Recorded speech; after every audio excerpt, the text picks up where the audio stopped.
నీ జీవిత గమనాన్ని, నీ యొక్క పనుల భారాన్ని, నీవు ఉద్దేశించిన సంగతులనన్నింటినీ నీ దేవుడైన యెహోవా చేతికి అప్పగించుము. ఆయన యందు నమ్మిక ఉంచుము.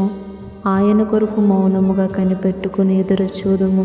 అప్పుడు ఆయన నీవనుకున్న దానికంటే అధికముగానే నీ కార్యమును సఫలము చేయను. ఆయన దానిని నెరవేర్చును. కనుక కార్యము చేయగలిగిన సామర్థ్యం నీకున్నప్పటికీ, బలము, ధనము, జ్ఞానము నీకున్నప్పటికీ, దేవా నేను బలహీనుడను, నేను అసమర్థుడను అని ఆయన సన్నిధిలో నువ్వు తగ్గించుకుని ఆయన చేతికి నువ్వు అప్పగించుకున్నట్లయితే, నీవు అనుకున్న దానికంటే 2 అంతలు అధికముగానే ఆయన నీకు గొప్ప సహాయము చేయను. ఆ కార్యమును ఎంతో ఘనంగా జరిగించును. కనుక ప్రతి విషయాన్ని దేవుని చేతికి అప్పగించుకొనుము. ఆయన చేయబోయే కార్యాన్ని నువ్వు ఎదురు చూడుము. హల్లెలూయా.